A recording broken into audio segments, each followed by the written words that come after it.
সরাসরি নজর রাখবো আমরা নন্দীগ্রামে, সেখানে উপস্থিত হয়েছেন অভিষেক বন্দ্যোপাধ্যায়। তিনি কি বক্তব্য রাখছেন নজর রাখবো।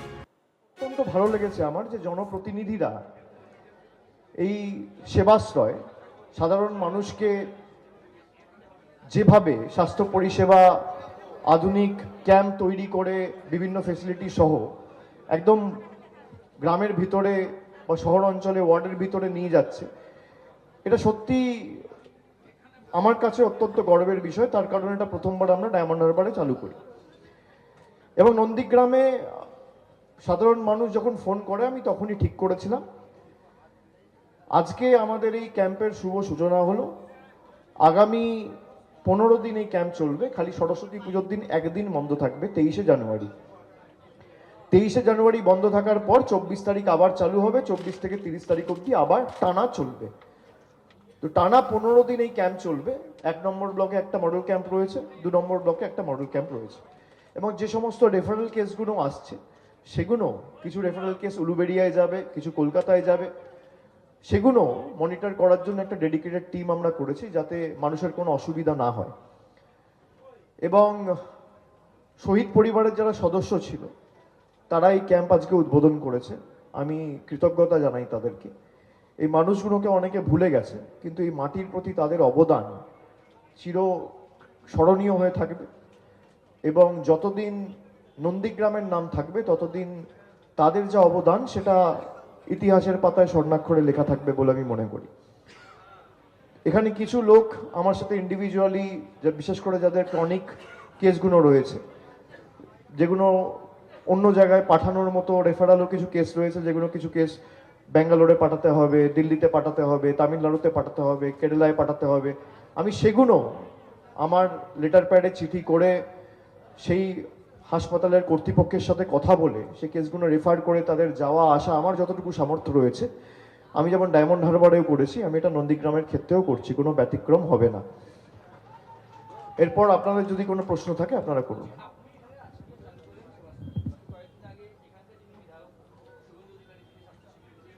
আপনি মাইক নিন, তাহলে যারা আছে শুনতে পাবে এবং সবাই বুঝতে পারবে। আপনি সেবাশ্রয় আজকে চালু করলেন এখানে। গত কয়েকদিন আগে এখানকার যিনি বিধায়ক শুভেন্দু অধিকারী, তিনি স্বাস্থ্য শিবির করেছেন এবং গত 2-1 দিন ধরে তৃণমূল কংগ্রেস অভিযোগ করেছে যে এখানকার বেশ কিছু পোস্টার, ব্যানার, হোর্ডিং ছিঁড়ে দেওয়া হয়েছে সেবাশ্রয়। সব মিলিয়ে কি বলবেন? না দেখুন, আমি যেটা আপনাদের বললাম যে আমি প্রথমবার অক্টোবরে ফোন পাই, মানুষের অধিকার রয়েছে বলার, আমার একটা হেল্পলাইন নাম্বার রয়েছে, এক ডাকে অভিষেক। সেখানে খালি ডায়মন্ড হারবারের লোকজন নয়, বাংলার যে কোনো প্রান্ত থেকে যে কেউ ফোন করতে পারে, যে কোনো সমস্যার কথা তারা জানাতে পারে। নন্দীগ্রামের মানুষ ফোন করে জানিয়েছিল এবং সেটা খবরে আসতে তখন তিনি নভেম্বর মাসে শুরু করেছিলেন, কিন্তু আমি যেটা শুনেছি 2-3 দিন করে আবার বন্ধ করে দেয়, তারপর আবার যেই নন্দীগ্রামে সেবাশ্রয়ের পোস্টার, ব্যানার দেখতে পায় আবার চালু করে। তো এটাই বোঝা যাচ্ছে যে লোক যদি আলটিমেটলি সেবাশ্রয় মডেলকে এন্ডোর্স করে তাহলে মানুষ অরিজিনালের পক্ষে থাকবে, ডুপ্লিকেটের পক্ষে কেন থাকবে? যারা সেবাশ্রয় চালু করেছে, আমি যেখানে চালু করলাম, আপনারা অনেকে বলতে পারেন যে ভোটের আগে চালু করলো। ভোটের আগে যদি চালু করে বা তৃণমূল এখানে জেতেনি বলে চালু করেছে, তাহলে এরকম 78টা কেন্দ্র রয়েছে যেখানে তৃণমূল হেরেছে। 77টা পেয়েছিল বিজেপি, একটা পেয়েছিল আইএসএফ। তো সেই 78টা কেন্দ্র তো চালু করা হয়নি। কিন্তু মানুষ যদি আমার কাছে দাবি রাখে, আমি সেই দাবিতে সাড়া দিয়ে আমার যতটুকু সামর্থ্য রয়েছে সেই সামর্থ্য অনুযায়ী কাজ করতে বদ্ধপরিকর। তো যারা এইসব হোর্ডিং, ব্যানার, পোস্টার ছিঁড়ছে, এটা তাদের হতাশার বহিঃপ্রকাশ।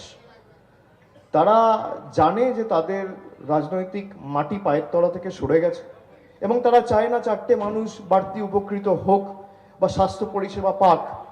আমার লোকসভা কেন্দ্রে যদি কোনো বিরোধী দলের প্রতিনিধি কোনো ক্যাম্প করে বা কেন্দ্র সরকারের তরফ থেকে যদি একটা উন্নয়নমূলক প্রকল্প বা প্রজেক্ট আসে, আমি রেড কার্পেট পেতে নিয়ে আসবো। সেখানে তারা ব্যানার ছিঁড়ছে, পোস্টার ছিঁড়ছে, হোর্ডিং ছিঁড়ছে কেন? মানুষকে বঞ্চিত করে রাখা, নিপীড়িত করে রাখা, মানুষ পরিষেবা যাতে না পায়। আপনি এত বড় নেতা হলে, এতদিন ধরে বিজেপি সরকার কেন্দ্রে ক্ষমতায় রয়েছে, আজকে নেই করে 12 বছর, আর আপনি বিজেপিতে গেছেন 2020 সালে। 2020 থেকে 26, 6 বছর, আমি 1 বছর কেটে দিচ্ছি, 5 বছর। 5 বছরে নন্দীগ্রামের জন্য কি এনেছে? 4টে রাস্তা এনেছে, 2টো জলের প্রকল্প এনেছে, 4টে লোককে ছাদের ব্যবস্থা করে দিয়েছে।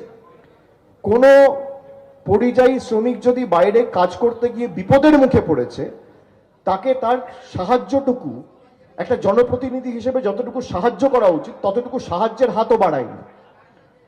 ভীমচন্দ্র বারিক বলে একজন ভদ্রলোকের কথা আপনাদের সকলের মনে থাকবে, যাকে কেরালায় ধাক্কা দিয়ে মেরে ফেলা হয়েছিল।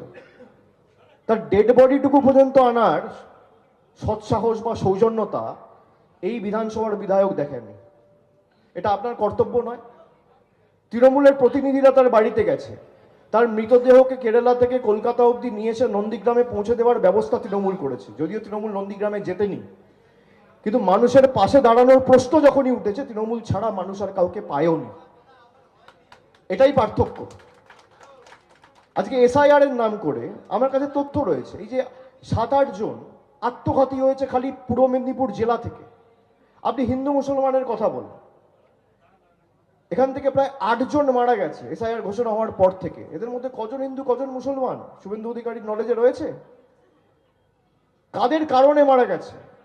যারা এসআইআর করে গলা ফাটিয়েছিল। আজকে এই 8 জন মানুষের মৃত্যুর দায় কার? আপনারা চাইলে আমি নামগুলো পড়ে দিতে পারি, এবং সেখানে যেমন হিন্দু সম্প্রদায়ের মানুষ রয়েছে, সংখ্যালঘু সম্প্রদায়ের মানুষও রয়েছে। কিন্তু আমরা তো জাতি ধর্ম থেকে মানুষকে মৃত্যুর মুখে ঠেলে দিই না। যারা হিন্দুদের রক্ষাকর্তা হিসেবে নিজেদেরকে দাবি করে, এই 8 জনের মধ্যে 6 জন হিন্দু যারা মারা গেছে, তাদের বাড়িতে কি একবার বিজেপির কোনো প্রতিনিধি গেছে? বিরোধী দল নেতা কোনো পাঠিয়েছে? বিজেপির কোনো নেতা গেছে?